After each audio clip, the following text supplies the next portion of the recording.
Olá, este é o seminário sobre interpretação bíblica e é um privilégio ter a sua companhia. É também um privilégio ter conosco o Dr. Frank Hazel, diretor associado do Instituto de Investigação Bíblica, para apresentar o tema de hoje. Olá, Dr. Hazel, o que vamos aprender hoje? Bem, hoje mais uma vez aprenderemos algo fascinante sobre a profecia bíblica. Mas, desta vez, sobre a profecia condicional, especialmente no que se refere ao povo de Israel. Existem alguns cristãos que interpretam a Bíblia de forma muito literal e pensam que a nação de Israel, a nação política, como existe hoje, é o cumprimento literal das profecias bíblicas do Antigo Testamento. Nesse vídeo e no capítulo do livro, essas passagens sobre Israel e o caráter condicional dessas profecias são estudados mais detalhadamente. Aprenderemos alguns princípios bíblicos que estão em ação na própria Bíblia, que podem nos ajudar a lidar fielmente com essas profecias e ver qual é o seu significado e qual é o verdadeiro papel de Israel na Bíblia para nós hoje.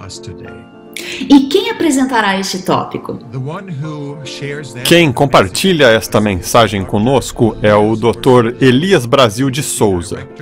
Ele é o diretor do Instituto de Pesquisa Bíblica da Associação Geral dos Adventistas do Sétimo Dia.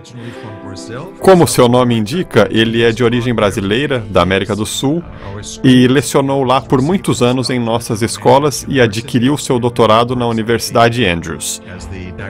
Agora ele trabalha como diretor do Instituto de Pesquisa Bíblica da Associação Geral. Ele é especialista no santuário e trabalhou com a questão das profecias condicionais.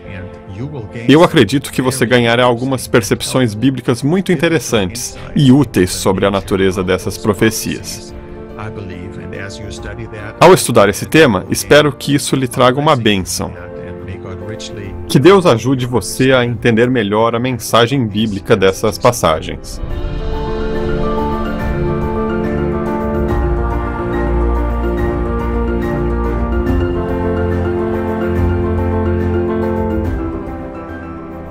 Unindo-se a nós agora está o Dr. Elias Brasil, para considerar as profecias condicionais sobre Israel através de uma abordagem hermenêutica. Dr. Brasil, antes de examinar este assunto com mais profundidade, poderia dar-nos um pequeno vislumbre de como Israel se enquadra em nossa compreensão religiosa?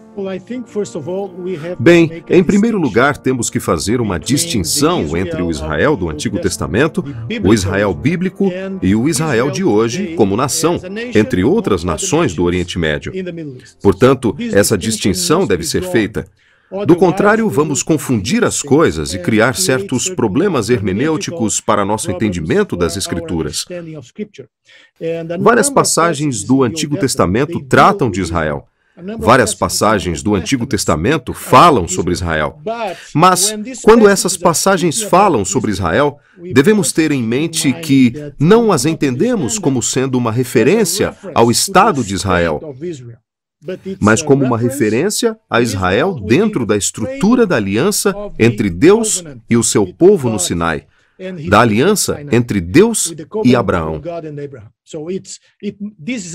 Essa é uma distinção que deve ser feita desde o início. Caso contrário, toda a discussão e o entendimento sobre Israel ficarão confusos. E provavelmente esta seja a razão pela qual temos uma série de interpretações hoje e previsões proféticas concentradas no Oriente Médio. Elas vêm desse mal-entendido hermenêutico fundamental. Algumas pessoas pensam que Israel foi substituído. Como entendemos isso? Essa é uma ótima pergunta. Acho que isso vai ao cerne do assunto. No passado, vários cristãos costumavam dizer: Deus rejeitou Israel. E por causa disso, sabe, isso surgiu com os fundadores da igreja e continuou ao longo das eras, especialmente durante a Idade Média. Essa noção de que Deus rejeitou o povo judeu. Geralmente, o argumento era: o povo judeu matou Jesus, então Deus os rejeitou. Como resultado desse tipo de entendimento, muito antissemitismo surgiu no mundo. Assim, os judeus começaram a ser perseguidos porque eram assassinos de Deus. Mas esse também é outro problema. Esse é um mal-entendido fundamental das Escrituras, porque, em primeiro lugar, no fim das contas, Jesus não foi morto pelos judeus. Desde uma perspectiva política, de uma perspectiva histórica, Jesus foi executado pelo poder romano. Os judeus não tinham poder para executar Jesus. Portanto, foi feito pelo poder romano. O segundo ponto, obviamente, alguns fizeram parte do processo, principalmente a liderança do povo. Mas a questão é que os que mataram Jesus não foram os judeus. Quem matou Jesus fomos nós. Nós matamos Jesus com nossos pecados, pois Jesus veio para morrer por nós. Portanto, não devemos culpar os judeus pela morte de Jesus na cruz. A morte de Jesus na cruz foi resultado do pecado humano. Então ele veio pagar o preço por nossos pecados e morreu na cruz para ser nosso substituto, para nos salvar. Este é outro aspecto teológico fundamental de todo o assunto que devemos ter em mente. Agora a questão é, será que Deus rejeitou os judeus? Essa é uma questão muito importante. Quero ser tão direto na resposta quanto você foi na pergunta. Eu diria, Deus não rejeitou o seu povo. Paulo é muito claro em Romanos capítulos 9 a 11. Esse é o tom desses capítulos. Deus não rejeitou o seu povo, porque o que aconteceu no processo do plano de salvação foi que os judeus que aceitaram Jesus tornaram-se parte do povo de Deus.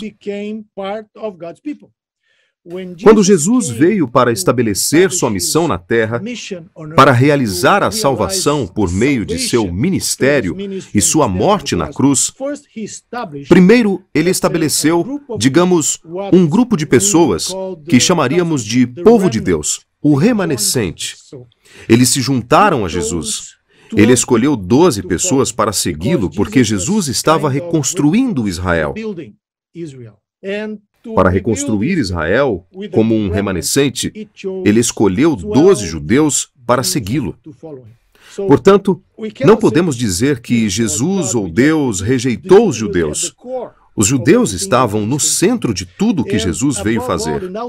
E acima de tudo, e no fim das contas, Jesus era judeu, nosso Salvador. Então, quando Deus decidiu se tornar homem, pois é importante para ele nos redimir, ele veio como um judeu, não como pertencente a qualquer outro grupo étnico, mas precisamente como judeu. Então nós, como cristãos, temos todos os motivos, digamos, para valorizar e amar o povo judeu, porque foi por intermédio do povo judeu que recebemos as Escrituras, e por intermédio do povo judeu recebemos o Salvador do mundo. Então isso é, eu diria, muito importante ao discutirmos toda a situação relacionada a Israel. Alguma vez houve uma tentativa de eliminar o Antigo Testamento do cânon bíblico? Bem, houve algumas tentativas de remover os livros do Antigo Testamento, isto é, todo o Antigo Testamento das Escrituras, mas foi a tentativa de um herege no primeiro século chamado Marcion, ou Marcião, ou Marciano, ou como quer que você pronuncie. Em outro idioma, você terá uma pronúncia diferente, mas geralmente você diz Marcion. Ele veio com a ideia de que o Deus do Antigo Testamento não é o mesmo Deus que é o Pai de Jesus Cristo. Com base nesse critério, ele se livrou do Antigo Testamento e de grande parte do Novo Testamento. Mas a igreja logo reconheceu que era heresia, porque se você remover o Antigo Testamento, você não terá o Novo Testamento, porque o Novo Testamento não faz sentido sem o Antigo Testamento. Logo no começo, quando começa o Novo Testamento, Jesus em Mateus 1, a genealogia de Mateus começa com Abraão. Depois vai para alguns patriarcas, passa pelos reis de Israel até Jesus. Essa é uma longa genealogia que traça a ascendência de Jesus até Abraão. Por quê? Porque Mateus e o Novo Testamento, como um todo, mostrarão que Jesus é o cumprimento das profecias feitas a Abraão, feitas a Israel no passado. Jesus era o rei da linhagem de Davi, que veio como o novo rei de Israel, como o rei legítimo de Israel. E no mundo, obviamente. Portanto, sem o Antigo Testamento, Mateus não faria sentido. A trajetória de Jesus, o que ele percebeu, o que ele realizou, sua morte na cruz, não poderia ser entendida sem o Antigo Testamento. Além de todo o sistema sacrificial, o santuário, todas as alianças, as promessas que Deus fez ao seu povo no passado, nos tempos do Antigo Testamento, elas se cumprem em Jesus. Então, se você remove o Antigo Testamento, você não tem o Novo Testamento. E você não tem nenhum evangelho, por assim dizer. Qual é o papel de Israel no plano da salvação de Deus? Em primeiro lugar, devemos admitir, devemos entender que Deus fez uma aliança com Israel. Isso é muito claro no Antigo Testamento. Êxodo, do capítulo 19 ao capítulo 24, todos esses capítulos explicam o que Deus fez com Israel. A aliança no Sinai, quando Deus deu a eles as tábuas de pedra, os 10 mandamentos. Em todo o Antigo Testamento, a noção de que Deus, entre todas as nações do mundo naquela época, escolheu a Israel é muito clara. Mas temos que explicar por que Deus escolheu Israel. A Bíblia deixa claro que Israel foi o povo escolhido não para obter direitos exclusivos de salvação, mas Israel foi o povo escolhido para ser o instrumento nas mãos de Deus para propagar a verdade, a mensagem de Deus, por todo o mundo. Portanto, esse era o papel de Israel. Na verdade, Israel é a nação escolhida no Antigo Testamento, nas Escrituras, mas para uma missão, não para a salvação. Deus, em sua soberania, em sua presciência, determinou que ele escolheria um povo, e ele escolheu Israel. Claro, existe uma trajetória nas narrativas da Bíblia, mas estou simplificando as coisas aqui. A partir de Gênesis 12, quando Deus escolheu Abraão, e depois Isaque e Jacó, e assim por diante, essa linhagem seguiu até Israel, com que Deus fez aliança.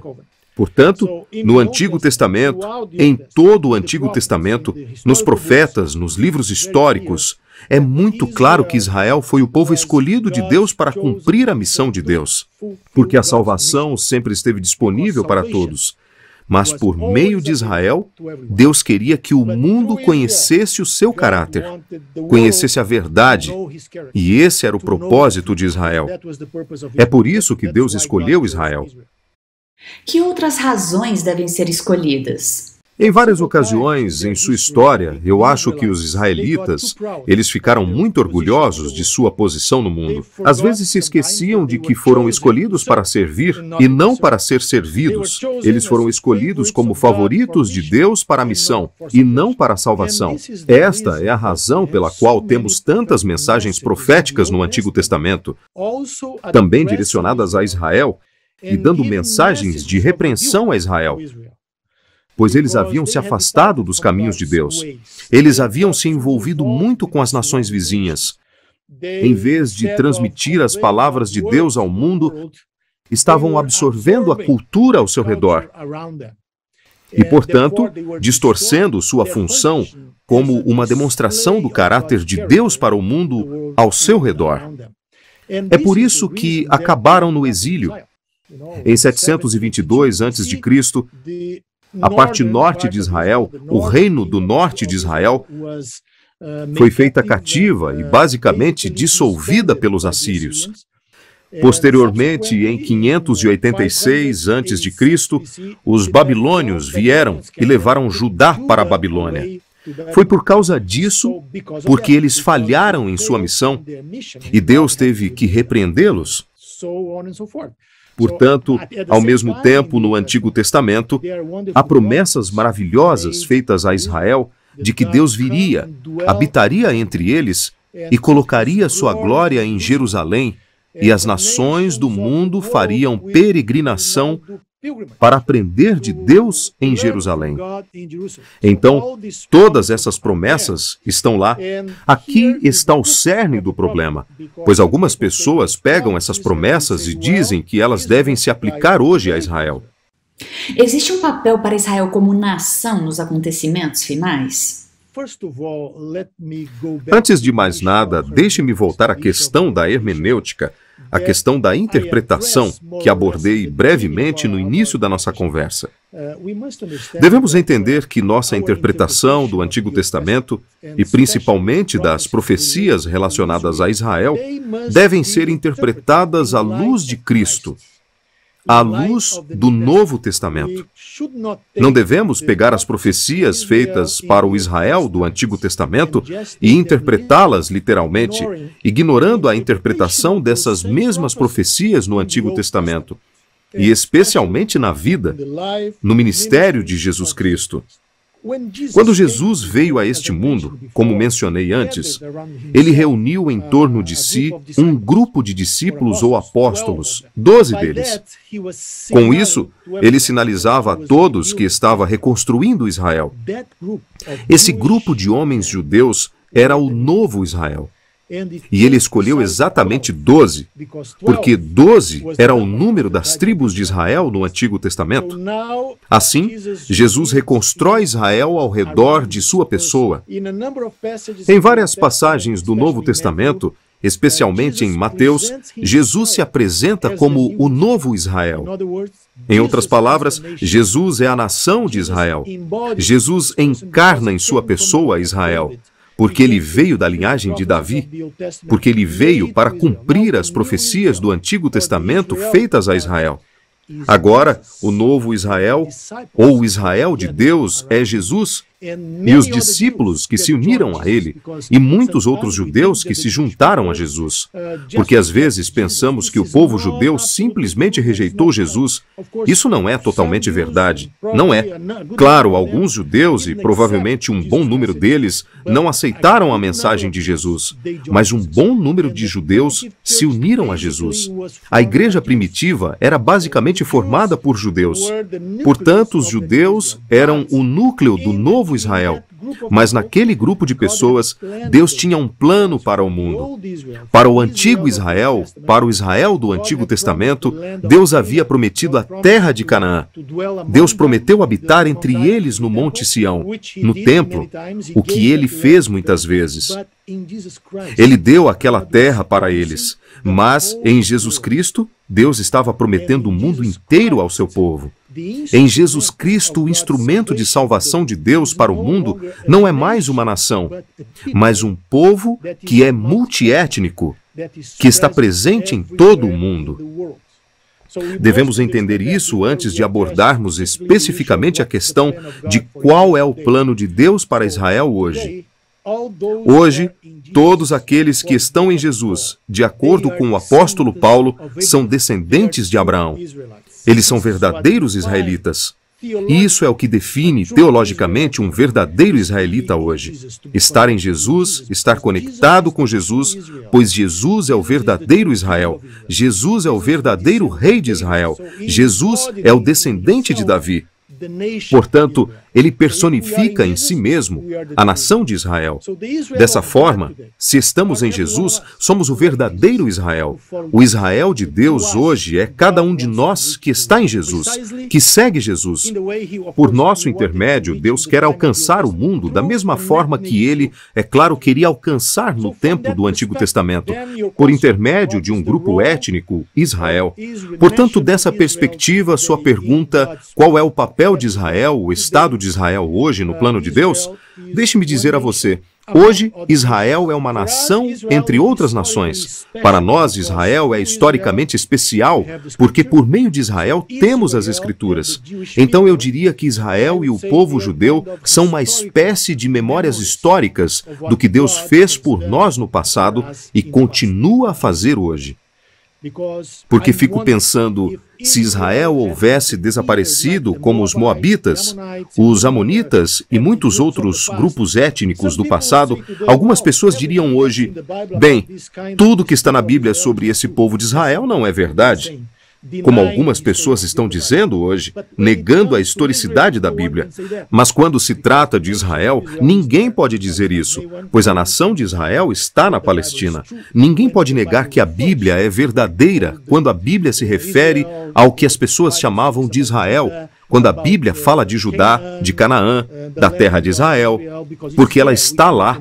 Você pode visitar. Você pode ir lá e ver. Eu diria que Deus tem um plano para o mundo hoje, mas esse plano não se restringe a um determinado grupo étnico. Eu entendo que muitos judeus fazem parte do povo de Deus hoje. Eles seguem Jesus Cristo e estão fazendo o plano de Deus para o Israel que se reuniu ao redor de Jesus. Mas Deus não tem um estado no mundo, porque se ele tivesse um estado no mundo, uma nação, digamos, uma nação-estado, isso não se alinharia com o que vemos nas Escrituras, na Bíblia. Portanto, Israel, como nação, tem todo o direito de existir como um Estado independente. Eles têm todos os direitos, de acordo com o direito internacional, etc. Todos nós conhecemos todas as dificuldades do povo judeu durante o Holocausto. Precisavam de uma nação, eles precisavam de um país, eles precisavam da terra que lhes foi concedida. Eles têm todo o direito de existir como uma nação independente. Mas quando se trata de uma teologia das Escrituras, do que Deus deseja realizar no mundo, eu diria a você que o instrumento de Deus é o Israel que se reuniu em torno de Jesus Cristo, que é composto de judeus e gentios. Portanto, todo aquele que aceita Jesus tem o privilégio de ser o Israel de Deus e assim cumprir o propósito de Deus de alcançar o mundo por intermédio de Jesus Cristo. Como podemos compreender o pacto feito com os judeus? Em primeiro lugar, vamos ter em mente que recebemos as Escrituras do Antigo Testamento por intermédio dos judeus. Então, eles o preservaram, o copiaram, recopiaram o manuscrito ao longo dos séculos e estudaram as Escrituras do Antigo Testamento. Portanto, somos muito gratos pelo que os judeus fizeram, pelos escribas judeus e, mais tarde, os chamados maçoretas, que preservaram o texto do Antigo Testamento, sem o qual nossa compreensão do Evangelho seria muito empobrecida. Então, como eles foram expostos à palavra de Deus, mesmo que apenas ao Antigo Testamento, ao que chamamos de Antigo Testamento, para eles é a Bíblia hebraica. Eles tiveram muitos benefícios e bênçãos. Eles têm algumas regras muito estritas quando se trata de comida e certas coisas. Isso é uma bênção. Eles aprendem a ler desde pequenos, pois têm o compromisso de estudar a lei. Acho que todos esses tipos de, digamos, aspectos da vida judaica, por fim, os abençoaram. Isso acabou permitindo que eles fossem preservados, mesmo quando todas as nações do mundo antigo simplesmente desapareceram no fluxo da história, os judeus mantiveram sua identidade. Então isso é algo muito importante. Nunca me canso de dizer que somos gratos pelo que o povo judeu conquistou ao longo da história. Como cristãos, devemos muito a eles. Você mencionou algo relacionado à aliança. Esse é um problema muito complexo porque não é muito fácil de explicar. Algumas pessoas às vezes compreendem errado, mas vamos entender a aliança dessa forma. Tudo que eu posso fazer aqui é apenas apresentar um resumo. Deus fez aliança com Abraão e prometeu a ele a terra de Canaã e aos seus descendentes. No Sinai, Deus fez a aliança com os descendentes de Abraão, com Israel, e reiterou a promessa. Então Deus os guiou para a terra prometida e deu-lhes aquela terra. Portanto, aquela terra foi dada a Israel no Antigo Testamento como resultado de uma aliança, de uma promessa ou de um compromisso entre Deus e Israel. Na verdade, foi uma promessa que Deus fez a Israel por sua graça. Não porque Israel fosse melhor do que outros povos, do que outros grupos étnicos, mas foi sob a soberania de Deus que a aliança foi cumprida. No entanto, essa aliança era frequentemente quebrada pelo povo. Nós vemos isso nos profetas, pois eles se voltavam para os ídolos, eles rejeitavam a Deus, eles faziam todo tipo de coisas. No fim, Deus os enviou para o exílio e aparentemente a aliança foi quebrada. Portanto, é isso que alguns dos escritores bíblicos temiam sobre o pacto. Deus havia rejeitado o seu povo. O que aconteceu? Em seguida vem Jeremias. Jeremias capítulo 31.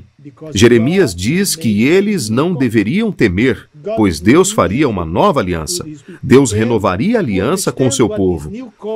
Para entender o que é esta nova aliança, devemos ir ao Novo Testamento. É por isso que precisamos do Novo Testamento também.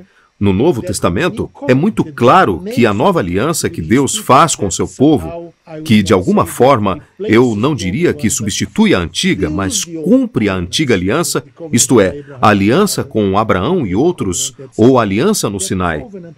Essa aliança com Cristo é a nova aliança. O próprio Jesus, quando instruiu seus discípulos a celebrar a Santa Ceia, disse: "Este é o sangue da minha aliança. Este é o sangue da aliança." Então Jesus fez a aliança, quero dizer, ratificou a aliança. Mas para fazer parte da aliança, desta nova aliança, que é aquela que está em vigor hoje, você deve estar ligado a Jesus Cristo. Esse é o ponto. Você não pode dizer que uma entidade, uma nação, um grupo étnico está sob essa aliança. Qualquer nação pode estar sob essa aliança. Essa aliança está aberta aos judeus, aos israelitas, aos árabes, a qualquer um que aceite Jesus. Jesus, por falar nisso, é judeu. Jesus era um judeu. Pensamos que ele permanece um judeu, pois ele continuou quando ascendeu ao céu. Ele reteve sua natureza humana. Assim, essa aliança está em vigor hoje. Mas está em vigor. É válida hoje por meio de Jesus Cristo. Então, judeus e gentios que se uniram a Jesus Cristo estão sob a nova aliança. A aliança se aplica a eles. Não devemos dizer, Jesus, Deus, fez uma aliança com Abraão no passado da terra de Israel. Portanto, devemos encontrar na nação de Israel razões teológicas para algum tipo de cumprimento profético na Terra Santa. Eu diria que essa não é a melhor hermenêutica bíblica para interpretarmos os textos hoje. O que Jesus prometeu ao seu povo, na nova aliança, é mais do que um pedaço de terra no Oriente Médio. Jesus prometeu o mundo inteiro. Quando chegarmos ao fim da Bíblia, em Apocalipse 21 e 22, quando a nova Jerusalém descer do céu, esse será o cumprimento final da aliança. Pois isso diz que Deus estará com eles, e eles serão o povo de Deus. Esse é o tabernáculo de Deus, com os humanos, com o homem.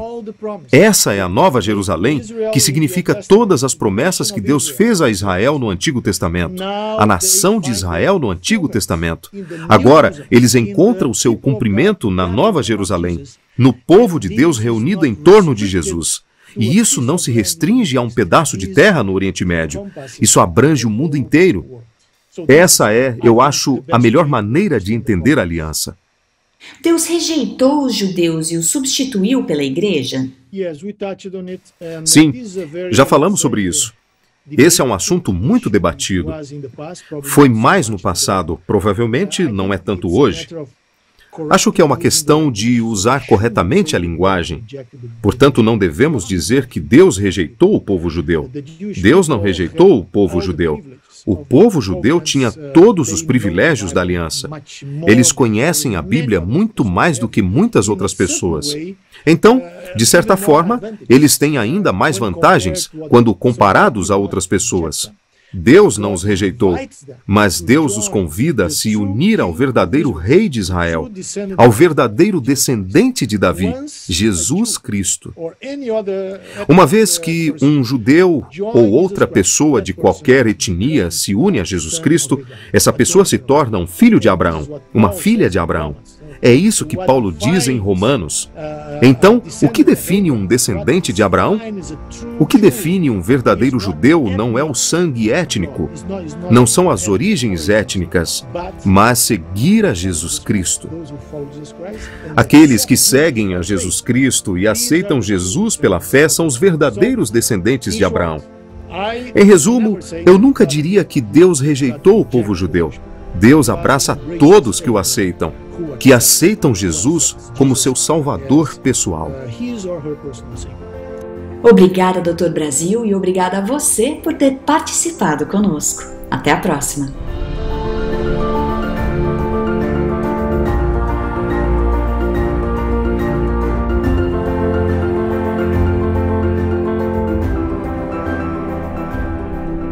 Para um estudo mais aprofundado deste assunto, adquira agora o livro Biblical Hermeneutics: An Adventist Approach no site www.adventistbiblicalresearch.org.